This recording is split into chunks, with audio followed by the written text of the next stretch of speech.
할렐루야, 사랑하는 성도 여러분, 한 주간 동안 잘 지내셨습니까? 오늘은 행복의 비밀 두 번째 시간을 갖도록 하겠습니다. 말씀은 창세기 2장 8절에서 17절까지입니다. 그리고 말씀 제목은 중심에 두 나무가 있어야 한다. 중심에 두 나무가 있어야 한다. 이런 제목으로 행복의 비밀 두 번째 시간을 갖도록 하겠습니다. 오늘 말씀은 나무에 관한 이야기입니다. 오늘 말씀에 보면 에덴 동산 중앙에 두 가지의 특별한 나무가 있었습니다. 하나는 생명나무이고 다른 하나는 선악을 알게 하는 나무라고 나와 있습니다. 이 에덴 동산의 중앙은 아담과 하와가 항상 지나다니고 또 생활하는 그 중심지입니다. 그래서 삶과 생활과 인생의 중심이라고 볼 수가 있습니다. 하나님께서 이렇게 두 나무를 동산 중앙에 삶의 중심에 두게 하신 것은 분명한 이유가 있을 것입니다.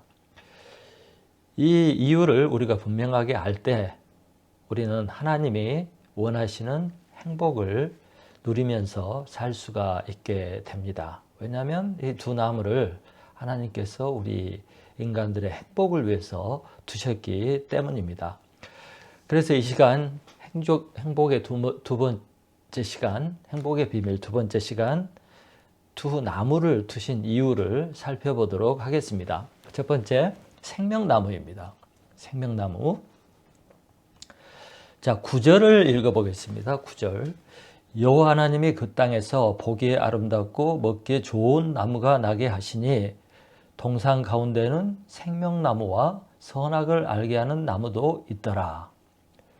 동산 중앙에 생명나무가 있었습니다. 그러면 이 생명나무란 게 무엇일까요? 우리가 알기로 아담과 하와는 영생하도록 만들어진 존재라고 알고 있습니다. 왜냐하면 선악과를 먹고 하나님께 불순종함으로써 죄가 들어오고 죽음이 들어오고 그래서 유한한 존재가 되었다고 알고 있기 때문입니다. 그러면 여러분, 인간이 창조될 때 죄를 짓기 전에 아이를 낳으면 자라고 그 다음에 어른이 되는데 이 인간들이 늙지 않고 어느 나이대를 유지하면서 영생하도록 살았을까? 그들은 흰머리도 안 나고 얼굴도 쭈글쭈글하지 않고 평생 젊음을 유지한 채 살았을까? 그렇다면 어느 나이로 살았을까 하는 이런 생각을 하게 됩니다. 근데 이것은 우리가 알 수가 없습니다. 왜요? 우리 인간들은 한 번도 이것을 경험해 본 적이 없기 때문입니다. 창조된 이후 얼마 있지 않아서 죄를 짓고 이제 늙고 죽게 되는 상황이 되었기 때문입니다. 그런데 여러분, 창세기 3장 22절에 보면 이런 말씀이 나옵니다. 여호와 하나님이 이르시되 보라, 이 사람이 선악을 아는 일에 우리 중 하나같이 되었으니 그가 그의 손을 들어 생명나무 열매도 따먹고 영생할까 하노라. 이렇게 나옵니다. 그래서 인간이 생명나무 열매를 따먹고 영생할 수 있게 되었다. 이렇게 볼 수가 있는 것입니다. 그 다음에 24절에 보면 하나님이 아담과 하와가 죄를 짓자 에덴 동산에서 쫓아냈습니다.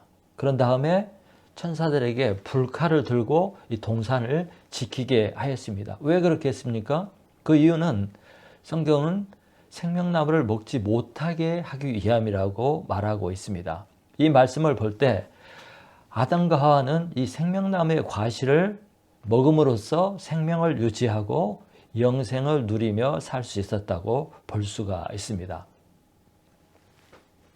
하나님은 아담과 하와가 또 인간들이 영생하면서 살 수 있도록 동산 중앙에 생명나무를 두신 것입니다. 그래서 생명나무를 먹어야 영생을 할 수 있다는 것을 짐작하고 알 수가 있습니다. 그러면 아담과 하와가 죄를 짓기 전에 사망이 있었느냐, 죽음이 있었느냐 하는 이런 질문이 생기게 됩니다. 에덴 동산에 있는 생명나무를 먹지 않으면 그들은 영생할 수 없고 죽을 수밖에 없었는가? 그건 저도 잘 모르겠습니다. 어쨌든 그러나 하나님께서 인간들에게 생명나무를 두심으로 이 생명나무의 열매를 먹고 영원히 살 수 있고 영생을 누리도록 했다는 것은 명확한 사실입니다. 그렇지 않다면 하나님께서 이 생명나무를 동산 중앙에 두실 이유가 없잖아요. 뭐하러 두시겠습니까?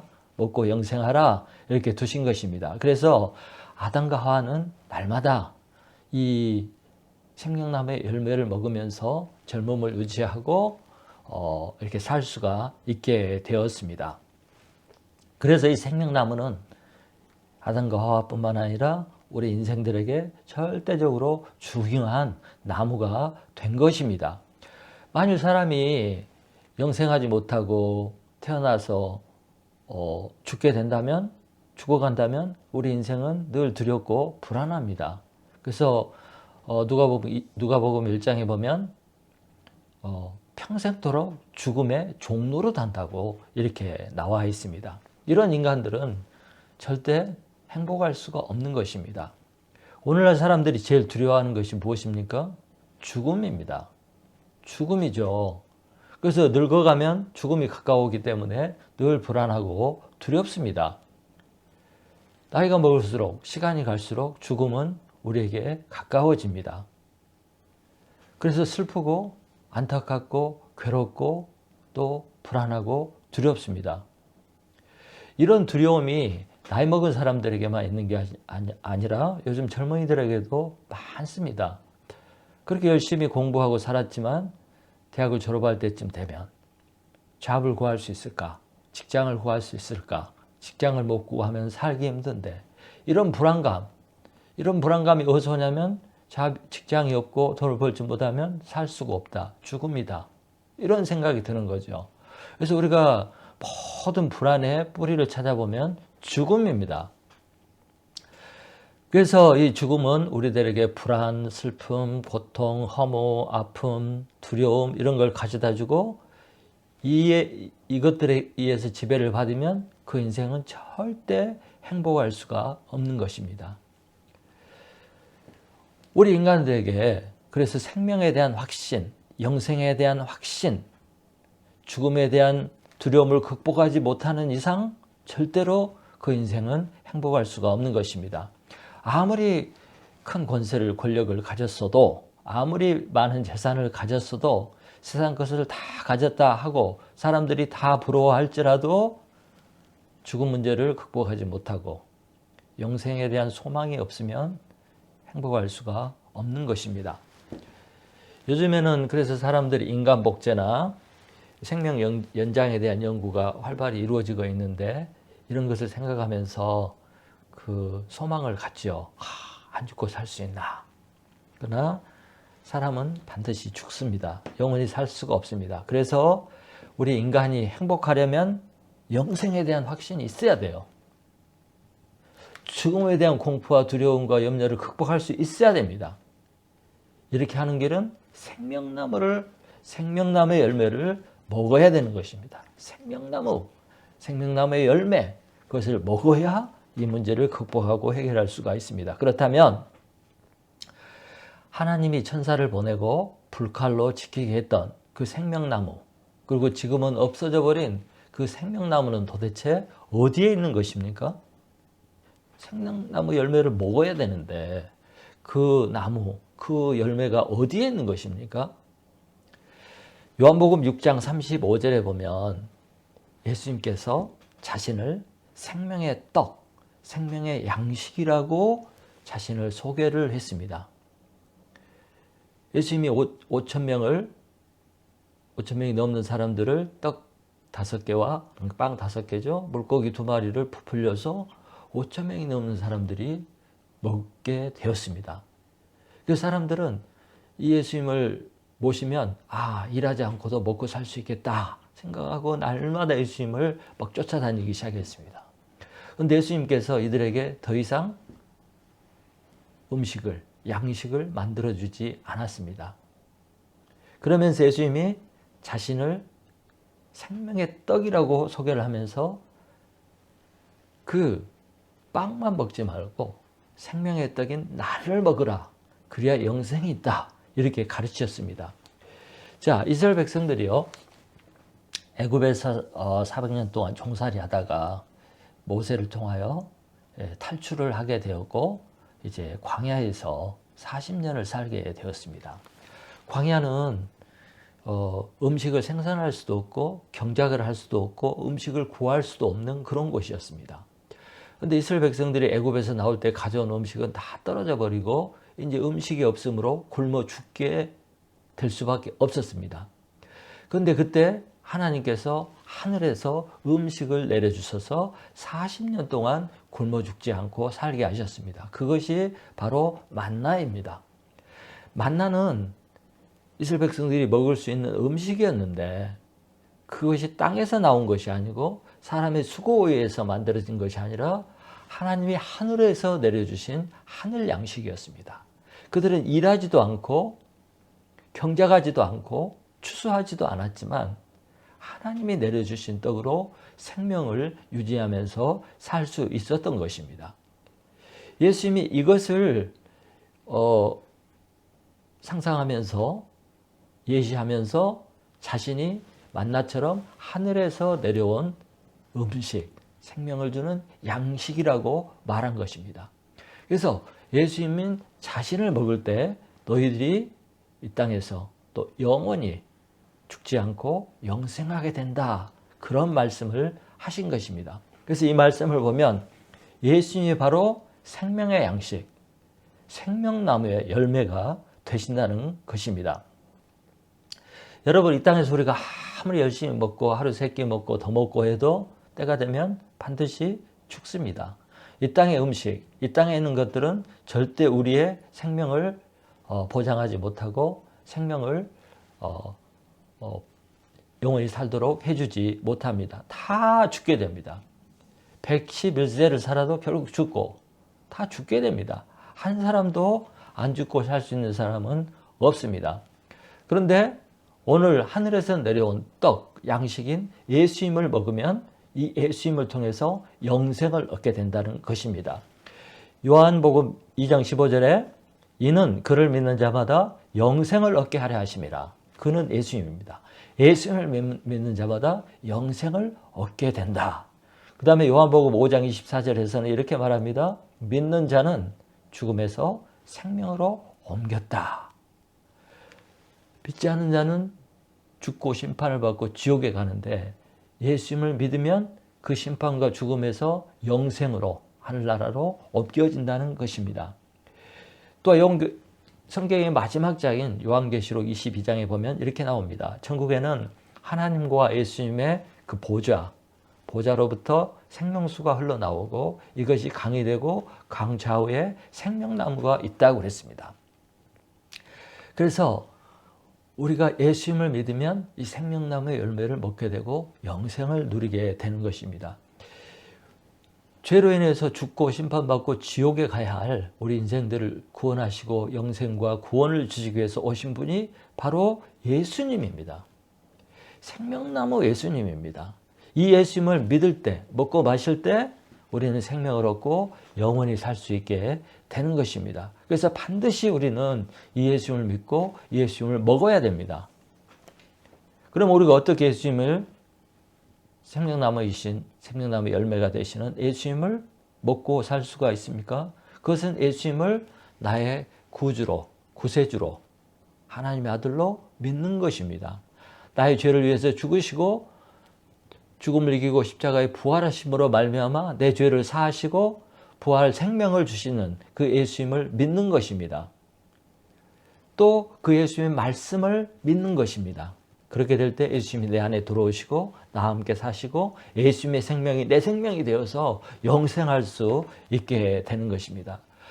이렇게 되면 우리가 죽음에 대한 공포가 사라지고 두려움과 염려가 사라지고 죽음이 더 이상 나를 괴롭히지 못하고 그래서 자유하게 되고 기쁘고 즐겁고 생명이 넘치는 이 땅에서도 생명이 넘치는 그런 삶, 생명 있는 삶을 살게 되는 것입니다. 더 이상 죽음이 우리를 더럽게 하지 못하고요. 더 이상 내 안에 두려움과 불안이 없어지고 기쁨이 넘치게 되고 입술에는 찬양이 나오고 또 뭐예요? 얼굴에는 미소가 띄게 되고 또 사람들에게 아름다운 좋은 말을 하게 되고 사랑을 하게 되고 아무튼 인생이 완전히 소생하고 생명이 넘치고 생명이 풍성한 그런 삶을 누리게 되고 살게 되는 것입니다. 이럴 때 행복한 것이죠. 이렇게 되면 행복할 수밖에 없습니다. 그래서 예수님을 영접하면 생명이 들어오고 이 생명 때문에 내가 살고 기쁘고 그래서 행복한 인생으로 변화되는 것입니다. 그러나 예수님이 없는 사람은 절대로 진정한 행복을 누릴 수가 없습니다. 그래서 여러분 반드시 동산 중앙에 생명나무가 있듯이 우리 마음 중심에 예수님, 생명나무, 예수님을 있어야 되고 예수님을 모셔야 되는 것입니다. 그래야 행복하게 되는 것입니다. 두 번째, 하나님께서는 동산 중앙에 선악을 알게 하는 나무를 두셨습니다. 9절에 보면 하나님은 동산 중앙에 생명나무와 함께 선악을 알게 하는 나무도 두셨다고 했습니다. 선악을 알기 위해서는 이 열매를 먹어야 되겠다. 뭐 이런 생각이 들죠. 선악과가 먹고 싶다. 이런 생각이 듭니다. 그런 충동이 일어나게 되죠. 그래서 3장에 보면 사탄이 아담과 하와를 부추깁니다. 야, 먹어봐. 먹으면 너희들이 하나님같이 될 수 있어. 선악을 알게 되고 선악을 알게 되면 너희들이 하나님같이 되는 거야.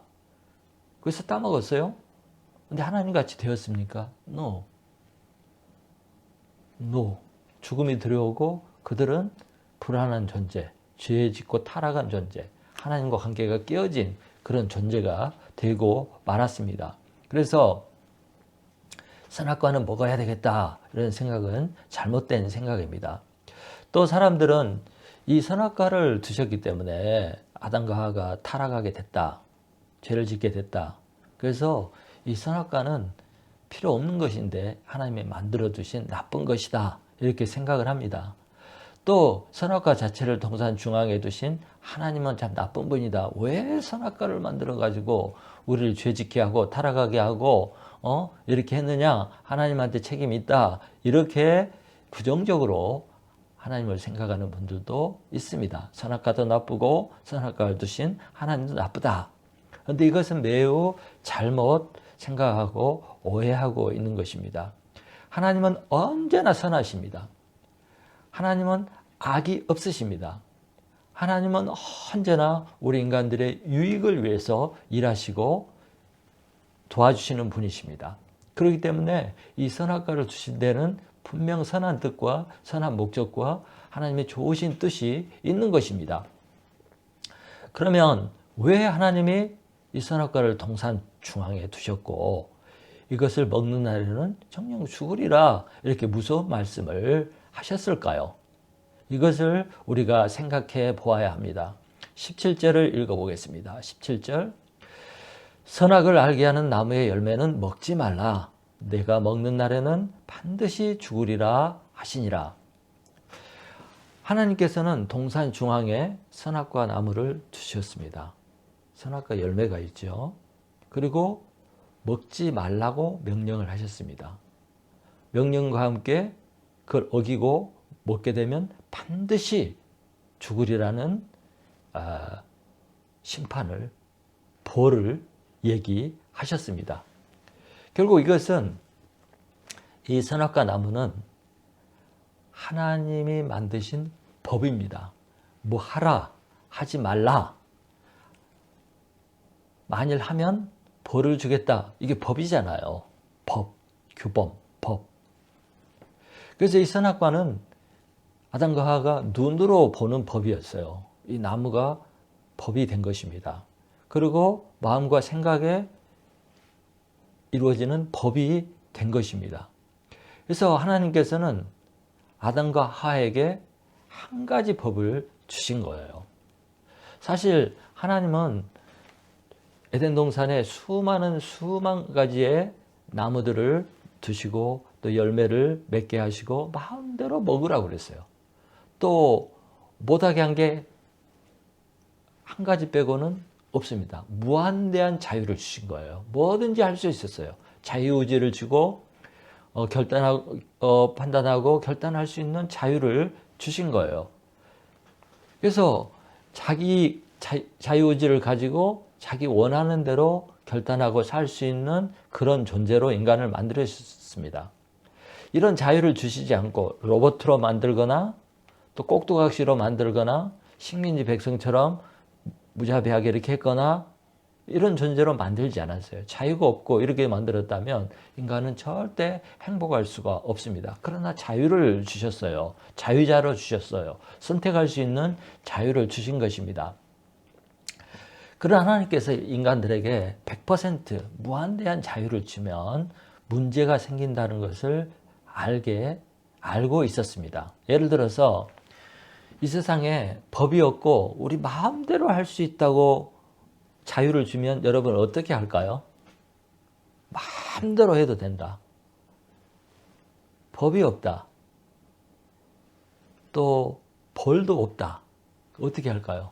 세상이 무법천지가 되지 않겠어요? 사람들은 자기 미운 사람 원수 쫓아가서 막 죽이겠죠. 막 살인이 나고 강도 또 절도 막 세상이 케이오스, 혼란 상태, 무정부 상태로 변할 것입니다. 그러면 누가 불행해지죠? 남만 불행해지는 것이 아니라 나의 삶도 내 인생도 불행해지고 두렵고 공포에 빠지게 되고 혼란에 빠지게 되고 그러면 이 나와 내 가정과 사회가 행복해질 수 있겠습니까? 무자비한 사회가 될 거예요. 그래서 하나님께서는 그래서 세상에 법이 있잖아요. 최소한의 법이 있습니다. 법을 만들어 놓고 이 법을 어기면 페널티를 줍니다. 벌을 줍니다. 벌금도 있고 징역도 있고 사형도 있습니다. 뿐만 아니라 우리가 도로에서 운전할 때도 얼마나 많은 법들이 있습니까? 사인들이 있습니까? 또 모든 자연세계와 모든 회사와 모든 경기와 모든 것에는 규칙과 법이 있어요. 이걸 어기면 난장판이 되고 질서가 파괴되고 그래서 인간들이 살 수 없게 되기 때문에 법을 두는 것입니다. 그래서 법은 좋은 거예요. 우리를 지켜주는 거예요. 그래서 법이 필요한데 하나님께서도 이것을 아시고 무한대한 자유를 주셨지만 한 가지 법을 두신 거예요. 세상에 얼마나 법이 많습니까? 그런데 하나님께서는 딱 한 가지 법만 세우셨어요. 99.99%의 자유를 주시고 0.001%의 법을 주신 거예요. 이거 하나만 지켜라. 그래서 이 법으로 선악과를 동산 중앙에 잘 보이는 곳에 딱 두신 것입니다. 이거 하나만 지켜라. 너희들 마음대로 해도 돼. 이거 하나만 지켜. 그러면 너희들이 행복할 수가 있어. 이렇게 하신 것입니다. 그렇다면 하나님께서 선악과 나무를 동산 중앙에 두심으로 얻고자 했던 그 질서, 그 무엇일까요? 뭘 지키고자, 뭔 질서를 지키고자 한 거 아니에요? 하나님께서 원하시는 질서는 뭐였냐면 관계의 질서예요. 누구와의 관계? 하나님과 인간과의 관계. 하나님과 인간과 피조물의 관계를 유지하기 위해서 이 선악과를 두신 거예요. 예를 들어서 아담과 하와가 마음껏 살다가 이것저것 하고 이리저리 돌아다니고 자기 하고 싶은 거 하다가 딱 동산 중앙을 지나가다가 선악과를 보면 무슨 생각을 하겠어요? 아, 저거 먹으면 죽는다고 그랬지 하나님이. 그래서 그 법이 생각이 나고 법이 생각이 남과 동시에 누구 생각이 나냐면 하나님 생각이 나는 거예요. 법을 주신 그 하나님. 또 법을 안 지키면 징계하고 벌을 내리겠다는 그 하나님이 생각이 나죠. 그래서 아담과 하와는 평소에 잊고 살다가 선악과를 보면 하나님의 생각이 나고 또 그 법이 생각이 남으로 말미암아 자기가 누군가를 알게 되는 거예요. 내가 누구인가? 아, 나는 하나님의 피조물이지. 나는 이 세계와 동산을 지키고 관리하고 감독하는 청지기이지. 아, 이렇게 자신을 발견해요. 하나님을 발견하면 자기 자신을 발견하고 자기의 사명을 발견하고 자기의 존재 목적을 발견하고 존재 의미를 알게 됩니다. 사명, 목적, 존재 의미 이것을 발견해야 인간이 행복할 수 있는 거잖아요. 이것이 없으면 인간이 불행해집니다. 그런데 바로 이 선악과가 하나님을 기억하게 하고 하나님 앞에서 내가 어떤 존재인가, 내가 어떻게 살아야 되는가 이 질서를 알게 되고 그래서 사명 목적을 알게 될 때 올바로 살 수가 있고 그래서 아담과 하와는 행복할 수가 있는 것입니다. 하나님을 잊어버리면 인생의 목적도 인생의 방향도 존재의 의미도 사명도 다 잃어버리게 돼요. 그러면 그 인생은 행복할 수가 없습니다. 그러므로 이 선악과는 어떤 것입니까? 우리 인간들에게 방향을 정해주는 나침반 같은 거예요. 어디로 가야 되는지 그 목적지를 가르쳐주는 이정표와 같은 거예요. 그리고 어떻게 살아야 되는지 하는 것을 가르쳐주는 사인과 같은 거예요. 이게 다 규칙이고 법이지 않습니까? 그래서 아담과 하와는 이렇게 살다가 동산 중앙에 있는 선악과를 볼 때마다 자동적으로 하나님을 기억하고 하나님 앞에 자신을 발견하게 되는 것입니다. 왜냐하면 이 법이 너무 무섭고 무겁기 때문에 그걸 기억할 수밖에 없는 것입니다. 그러므로 선악과는 좋은 거예요, 나쁜 거예요? 있어야 되는 것이에요, 없어야 되는 것이에요? 반드시 있어야 되고요. 이것은 정말 좋은 것입니다. 좋은 것입니다.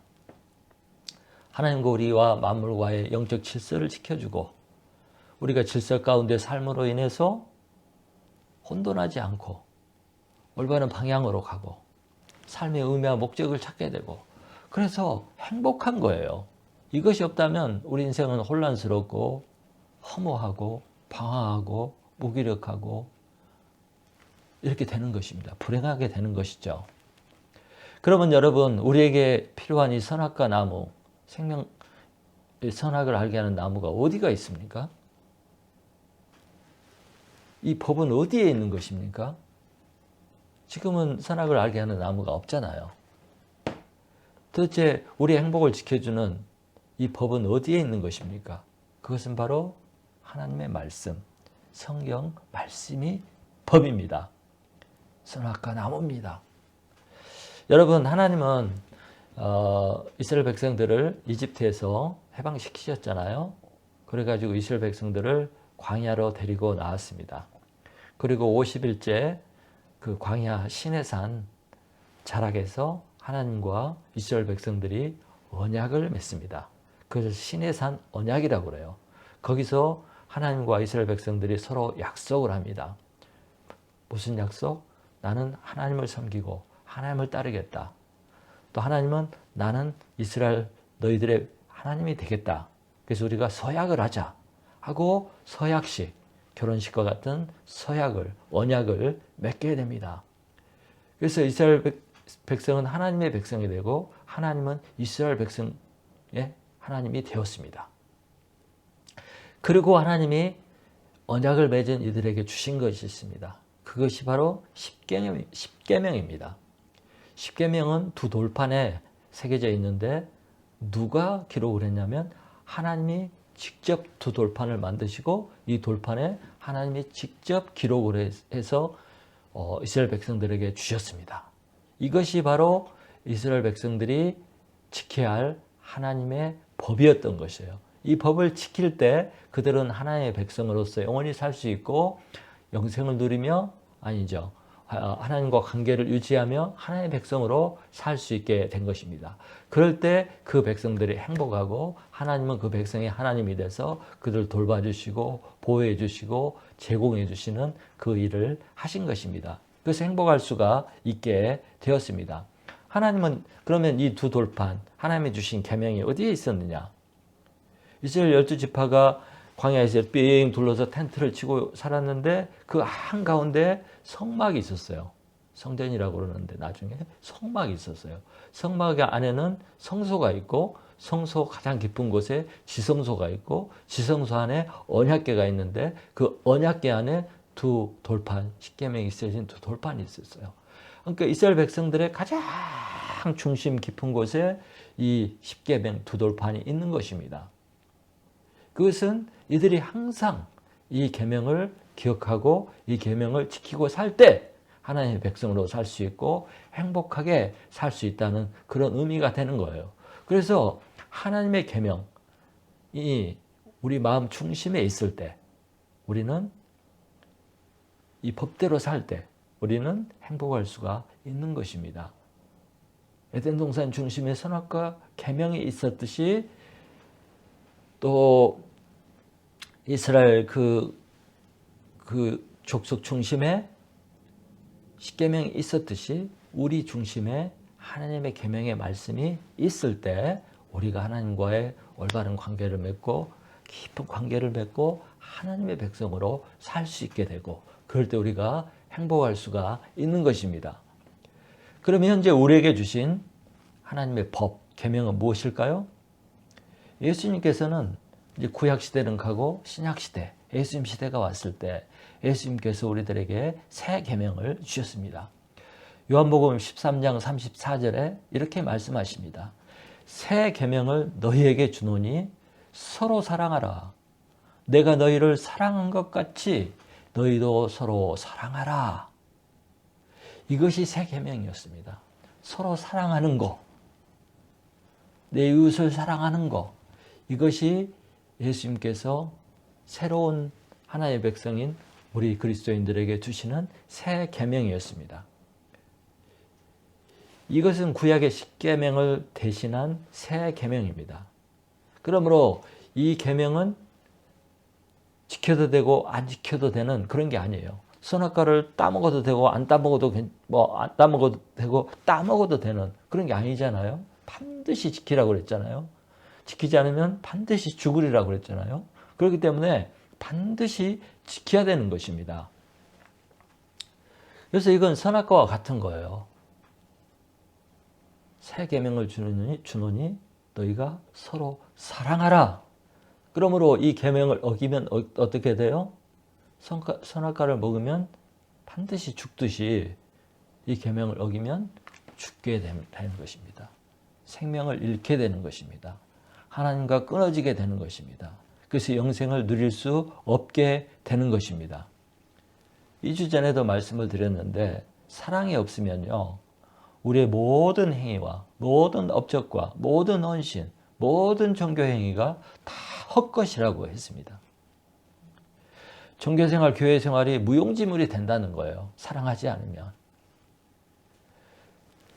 사랑하지 않으면, 반대로 미워하면 이것이 우리에게서 생명을 빼앗아 가버리고 우리에게 죽음을 준다는 거예요. 심판, 지옥을 준다는 거예요.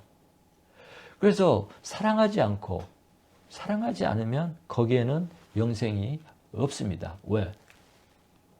선악과를 따먹었기 때문에. 그래서 제가 읽어보겠어요. 요한일서.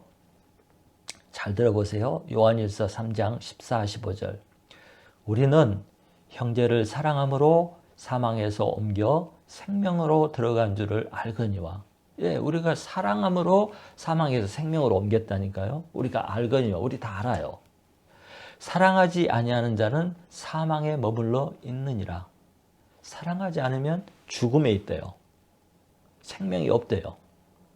그 형제를 미워하는 자마다 살인하는 자니 살인하는 자마다 영생이 생명이 그 속에 거하지 아니하는 것을 너희가 아는 바라.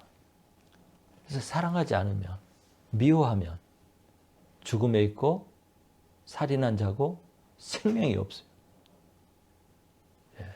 요한일서 4장 7절 8절 사랑하는 자들아 우리가 서로 사랑하자. 사랑은 하나님께 속한 것이니 사랑하는 자마다 하나님으로부터 나서 하나님을 알고 사랑하지 아니하는 자는 하나님을 알지 못하나니 이는 하나님은 사랑이십니다. 이웃을, 형제를, 남을 사랑하지 아니하면 하나님에게 속하지 않았대요. 또 요한일서 2장 9절 10절을 보면 빛 가운데 있다 하면서 그 형제를 미워하는 자는 지금까지 어둠에 있는 자요. 그의 형제를 사랑하는 자는 빛 가운데 거하여 자기 속에 꺼리낌이 없으나 그 형제를 미워하는 자는 어둠에 있고 그 어둠에 행하며 갈 곳을 알지 못하나니 이는 그 어둠이 그의 눈을 멀게 하였음이라. 미워하는 사람은요, 남을 미워하고 누군가를 미워하는 사람은 어둠에 있어요. 어둠에 있으면 눈이 어둡고 갈 길을 모르고 방황하게 됩니다. 불행한 인생이 되는 거예요. 그러니까 서로 사랑하라는 계명을 지키지 않고 남을 미워하고 남을 정죄하고 이렇게 사는 사람에게는 생명도 없고요. 하나님 안에 속하지도 못하고요. 어둠에 있고요. 죽음에 이르게 되고 영생을 잃어버리고 비참한 존재가 되고 결국에는 지옥으로 가는 것입니다. 그런데 사람들은 너무 쉽게 사람들을 미워합니다. 정말 너무 쉽게 사람을 미워해요. 너무 쉽게 남을 미워해요. 너무 쉽게 어떤 사람, 이웃을 미워합니다. 그리고 사람들은 이 미워하는 것을 전혀 심각하게 생각을 하지 않습니다. 왜 내가 미운 사람 미워할 수가 없어? 미워할 수밖에 없잖아. 저 나쁜 짓 하는데. 미워할 이유를 다 가지고 있죠. 그래서 마음껏 미워하고 마음대로 미워하고 아주 쉽게 미워하고 마음대로 미워합니다. 그래서 미움을 품고 대부분 살아요. 주위에 미운 사람 많이 있어요. 근데 요즘에 보면 기독교 하나님을 믿는 기독교인들도 이러고 삽니다. 너무 미워하고 삽니다. 너무 욕하고 살고요. 비난하고 살고 막 싫은 사람 많아서. 그리고 어떤 목사들은 이 미움을 부추기고 갈라치고 증오하게 만들고 또 그 목사를 따라다니는 사람들은 막 욕을 하고 비난을 하고 저주를 하고 막 뭘 뒤흔들고 폭력을 행하고 이렇게 미운 감정에 사로잡혀서 사는 성도들도 많이 있습니다. 그래서 말세가 되면 사랑이 식어진다고 했습니다. 문제는 이 미움 문제가 사랑하지 못하는 문제가 너무 심각한 거 반드시 죽게 되는 그런 계명의 말씀에도 불구하고 심각하게 생각하지 않고 무섭게 생각하지 않는다는 거예요. 다 오해하고 있는 것입니다. 정말 이거 무서운 얘기예요. 그런데 사람들이 그렇게 생각하지 않는 것을 보면 참 한탄스럽고 심각하고 위험하다는 생각을 하게 됩니다. 미워하는 거, 새 계명을 주느니 너희가 서로 사랑하라. 이 명령인데 이 명령을 순종하지 않고 미워하는 것은 선악과를 따먹는 것이에요. 자신이 하나님같이 되고 싶어서 하나님 위치에 서고 싶어서 자기가 사람을 판단하고 정죄하는 거예요. 나는 옳고 다 나쁜 놈들이고 자기가 다 하나님이에요. 맨날 살인을 하고 사는 겁니다. 그래서 많은 크리스찬들이 또 세상 사람들이 모두가 하나님이 되어가지고 하나님의 자리에 앉아서 사람들을 미워하고 판단하고 삽니다. 날마다 선악과를 따먹고 사는 거예요. 여러분, 우리 인간은 사람을 미워하고 또 사람을 악하다, 나쁘다 정하고 그 사람을 미움의 대상으로 삼고 정죄하고 할 자격이 없고 자격이 없어요. 나도 죄인인데요. 뿐만 아니라 그럴 위치에 있지도 않습니다. 우리는 선악과 나무를 보면서 하나님을 기억하고 그 계명을 기억하고 그의 경고를 두려워하면서 복종할, 순종할 의무만을 갖고 있는 거예요. 왜냐하면 이건 하나님의 명령이기 때문이에요. 명령은 듣지 않으면 벌을 받습니다. 그 벌이 죽음입니다. 우리는 더 이상 집행자가 되면 안 돼요. 순종자가 되어야 됩니다. 행하는 사람이 되어야 됩니다. 이 법을 남에게 적용하지 말고 자신에게 적용하고 순종과 복종을 하는 것, 이것이 바로 하나님을 제대로 믿는 것이고 하나님의 계명을 순종함으로써 생명을 누리고 영원히 살 수 있는 것인데, 그렇지 않고 나도 하나님같이 돼야 되겠다. 선악과 따먹고 내가 판단할 위치에 서고 정죄할 위치에 서겠다. 이렇게 하고 있는 것입니다. 그럼 어떻게 돼요? 선악과를 따먹으면, 법에 불순종하면 어떻게 되는 거예요? 그 결과는 질서가 무너지는 거예요. 질서가 무너져 버리죠. 내가 질서를 파괴하는 거예요. 이 질서를 어기고 질서가 무너지면 어떻게 됩니까? 내 마음과 내 영혼과 내 삶과 내 삶 전체에 혼돈과 파괴와 어둠이 임하게 됩니다. 그럼 고통스럽고 아픔이 옵니다. 어둠이 옵니다. 지옥의 문이 열리고 지옥의 악한 것들이 내 속에 다 들어오고, 그러면 그 인생은 비참하게 되고 불쌍하게 되고 삶이 파괴되고 행복을 잃어버리게 되는 거예요. 하나님 말씀을 순종할 때 올바른 질서가 서고, 질서가 있을 때 행복이 유지가 되는 것입니다.